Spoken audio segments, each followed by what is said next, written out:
जय हिंद, नमस्कार। सैनिक समाचार इंडिया में आप सभी का एक बार फिर स्वागत है। साथियों, इससे पहले हमने 10 आरटीआई के क्वेश्चंस के जवाब जो कि पीसीडीए इस पर से हमारे को प्राप्त हुए थे वो जान चुके हैं, और 2 क्वेश्चन जो बचे हुए थे उनके जवाब हम इस वीडियो में जानेंगे। जिसमें पहला क्वेश्चन था कि इस पर केवल डिफेंस पेंशनर्स के लिए ही क्यों लागू किया गया, बाकी पेंशनर्स के लिए क्यों नहीं। और दूसरा, स्पर्श के प्रोफाइल में फैमिली डिटेल में नाम को एडिट या अपडेट या गलती से डिलीट हो चुका है तो उसको दोबारा से अपडेट करते समय एफिडेविट की ज़रूरत क्यों है, जबकि एक पेंशनर के पास में डिस्चार्ज बुक भी है और पीपीओ भी है। तो आइए सबसे पहले जो क्वेश्चन हमने पूछे थे उसको आप देख लें। स्क्रीन पर आपको दिखाई दे रहे हैं और इनके जो जवाब आए हैं वो भी आप देख पा रहे हैं। मैं आपको इंग्लिश और हिंदी दोनों में इनको कंप्लीटली बताऊंगा। सबसे पहला जो क्वेश्चन हमने पूछा था, while updating oblique editing of family name affidavit is required, the name and date of birth of all family members are endorsed in ePPO oblique discharge book, then what is requirement of affidavit. Pensioner has to ask to upload PDF of discharge book as the discharge book is final authority and prepared have data as per sheet roll being maintained at concerned records office of all defense pensioners. Please explain the correct procedure। यानी परिवार के नाम को अद्यतन या संपादन करते समय शपथ पत्र आवश्यक है। ईपीपीओ ऑब्लिक डिस्चार्ज बुक में परिवार के सभी सदस्यों के नाम और जन्म तारीख शपथ पत्र की आवश्यकता से अधिक प्रश्नांकित है। पेंशन भोगी को डिस्चार्ज बुक का पीडीएफ अपलोड करने के लिए है कहना होगा, क्योंकि डिस्चार्ज बुक अंतिम प्राधिकार है और रक्षा पेंशन भोगी के संबंधित रिकॉर्ड कार्यालय में शीट रोल के अनुसार डेटा तैयार किया जा रहा है। कृपया सही प्रक्रिया बताएं। इसके बारे में मैं आपको सिंपली बताऊं तो आपने ये चीज़ एक्सपीरियंस की होगी कि इस पर्स में पोस्ट 2016 डिफेंस पेंशनर्स का मैनेज प्रोफाइल अभी भी खुला हुआ है। प्री 2016 पेंशनर्स का लॉक है और वो भी कुछ समय बाद में ओपन हो जाएगा। तो फैमिली डिटेल में वहाँ पे एडिट और अपडेट करते समय, क्योंकि इस पर्स में हर चीज़ गलत अपडेट की जा रही है और एक पेंशनर जब भी देखता है उसको गलत लगता है तो वो डिस्चार्ज बुक और ईपीपीओ के मुताबिक उसको सही करने की कोशिश करता है। इस दौरान या तो गलती से डिलीट बटन के ऊपर क्लिक करने से फैमिली मेम्बर का नाम भी डिलीट हो जाता है, या फिर एडिट करते समय जब फाइनल सबमिट करते हैं तो वहाँ पे एफिडेविट रिक्वायर्ड, एफिडेविट अपलोड करने के लिए कहा जाता है। साथियों, एक पेंशनर डिस्चार्ज बुक और पीपीओ के मुताबिक ही उसमें नाम ऐड कर रहा है और डिस्चार्ज बुक और PPO is the final authority जो कि रिकॉर्ड ऑफिस में अवेलेबल शीट रोल के मुताबिक बनाई जाती है और इसी को हर जगह काम में लिया जाता है।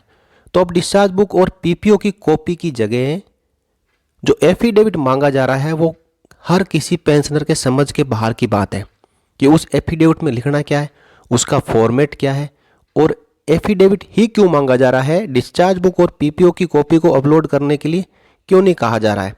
तो इसी के बारे में जो रिप्लाई आया है उसको आप देखें।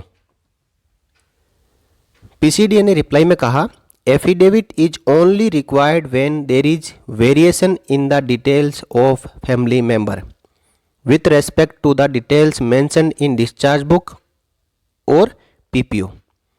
इन case the where details mentioned in SPARSH system is incorrect and the same is correctly recorded in discharge book, the pensioner may upload the discharge book as proof। यानी एफिडेविट की आवश्यकता तभी होती है जब ईपीपीओ और डिस्चार्ज बुक में उल्लेखित विवरण के संबंध में परिवार के सदस्य के विवरण में भिन्नता हो। यदि स्पर्श प्रणाली में लिखा हुआ विवरण गलत हो और उसे डिस्चार्ज बुक में सही ढंग से दर्ज किया गया है तो पेंशन भोगी डिस्चार्ज बुक को प्रमाण के रूप में अपलोड कर सकता है। ये सबसे बड़ा डाउट था जो इस आरटीआई रिप्लाई से क्लियर हो चुका है। इसका मतलब यह है साथियों कि यदि आपका पूरी जानकारी डिस्चार्ज बुक और पीपीओ में बिल्कुल करेक्टली सही है और इस पर्स में पीसीडीए की टीम द्वारा गलत फीड कर दी गई है तो इस पर्स में आप करेक्ट करके और डिस्चार्ज बुक की कॉपी वहाँ पे अपलोड कर सकते हो आपको एफिडेविट अपलोड करने की ज़रूरत नहीं है। अब दूसरा ऑप्शन इन्होंने बताया कि डिस्चार्ज बुक में गलत है और इस पर्स में आप जो डाटा अपलोड कर रहे हो उसको आप करेक्ट करना चाहते हो, तो आपको डिस्चार्ज बुक की बजाय एफिडेविट लगाना पड़ेगा। लेकिन ऐसा होता नहीं है साथियों, क्योंकि जो आप एडिट और अपडेट करेंगे वो सीधा रिकॉर्ड ऑफिस के पास में जाएगा और रिकॉर्ड ऑफिस सीट रोल से वेरीफाई करने के बाद ही उसको अप्रूव करेगा। इसलिए जो चीज़ें डिस्चार्ज बुक और ईपीपीओ में है वही इस पर्स में होनी चाहिए। तो आप ऐसा कोई गलत डाटा फीड ना करें, क्योंकि वो रिजेक्ट कर दिया जाएगा। अब हम जो फाइनल क्वेश्चन है जो हमने पूछा कि ये इस पर्स केवल केंद्र सरकार के डिफेंस पेंशनर्स के लिए ही क्यों लागू किया, सेंट्रल गवर्नमेंट के और कई सारे पेंशनर्स हैं उनके लिए इस पर्स लागू क्यों नहीं किया गया। तो पहले जो हमने क्वेश्चन पूछा, हमने कहा finally please intimate that why the SPARSH has been introduced only for defence pensioners of the central government and during manage profile why the irrelevant documents other than discharge book, PPO and Aadhaar card is being asked to upload to correct any incorrect data oblique update of fresh data। यानी आप ये सूचित करें कि इस पर केवल केंद्र सरकार के रक्षा पेंशनरों के लिए क्यों शुरू किया गया है और प्रोफाइल के मैनेजमेंट के दौरान डिस्चार्ज बुक, PPO और आधार कार्ड के अलावा अन्य अप्रासंगिक दस्तावेजों को किसी भी गलत तरीके को सही करने या नए सिरे से अपडेट करने के लिए अपलोड करने के लिए क्यों कहा जा रहा है, जानकारी दें। यानी जो क्वेश्चन है उसका मेन मुद्दा मैंने आपको जो पहले बता दिया कि केवल केंद्र सरकार के डिफेंस पेंशनर्स के लिए ही ये क्यों लागू हुआ, बाकी के लिए क्यों नहीं। और दूसरा, मैनेज प्रोफाइल में डिस्चार्ज बुक, ईपीपीओ और आधार कार्ड के अलावा electricity bill, passport, driving licence ये क्यों मांगा जा रहा है। इसका जो जवाब आया है, SPARSH is a digital initiative of government of India for defence pensioners.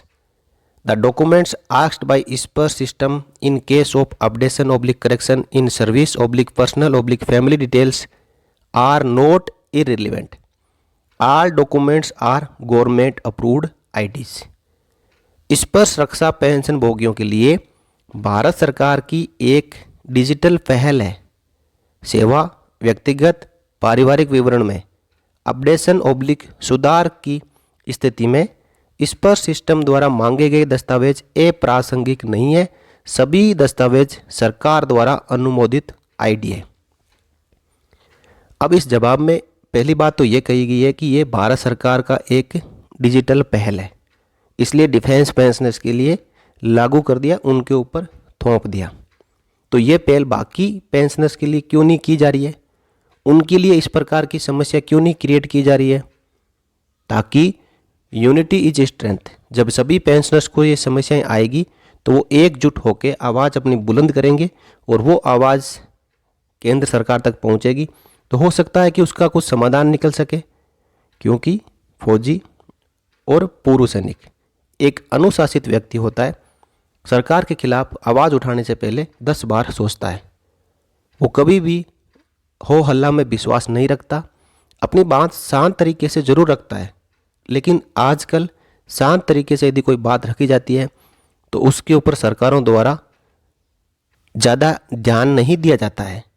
अब हमने दूसरी बात पूछी कि आप डिस्चार्ज बुक, पीपीओ, आधार कार्ड के अलावा जो अनाप शनाप उल्टे सीधे डॉक्यूमेंट क्यों अपलोड करने के लिए कहते हो, जो कि स्पर्श और एक भूतपूर्व सैनिक और पेंशनर से जुड़े हुए नहीं है। उसके पास डिस्चार्ज बुक और ईपीपीओ होता है जो कि हर जगह वैलिड है। तो उन्होंने कहा कि ये जो हम आईडी मांग रहे हैं वो भारत सरकार द्वारा अप्रूव्ड आईडीज है और उन्हीं को अपलोड करने के लिए कहा जाता है। जबकि मैंने पूछा कि ये आईडी स्पर्श और पेंशनर से संबंधित नहीं है, उसके पूरी जो जानकारी, सही जानकारी उसकी डिस्चार्ज बुक और ईपीपीओ में रहती है, तो उसको अपलोड करने के लिए आप क्यों नहीं कहते। तो वैसे साथियों, जो पहला वाला क्वेश्चन था उसके जवाब में वो कह चुके हैं कि डिस्चार्ज बुक को आप अपलोड कर सकते हो यदि डिस्चार्ज बुक में आपकी जानकारियाँ सही है। तो इसका जवाब हमने मांगा तो इस प्रकार पीसीडी ने जवाब दिया है। लेकिन आपको आगे से स्पर्श के प्रोफाइल को मैनेज करना है तो आप जो डॉक्यूमेंट इस पर्स के सॉफ्टवेयर द्वारा मांगे जा रहे हैं उसकी जगह डिस्चार्ज बुक को अपलोड कर सकते हो। हाँ, जिस जानकारी को आप अपडेट करने जा रहे हो वो डिस्चार्ज बुक में होनी चाहिए। तो 12 के 12 जितने क्वेश्चन हमने आरटीआई के जरिए पीसीडी से पूछे थे उनके जवाब आज इस वीडियो में हमने कंप्लीट जान लिए हैं। इससे पहले 10 के जान लिए थे और 2 बचे हुए थे, उनके जवाब इस वीडियो में कंप्लीट तरीके से आपको मैंने समझा दिया है। इसके बारे में आपका कोई शक, सवाल या आपको कुछ पूछना हो तो आप कमेंट सेक्शन में कमेंट करिएगा।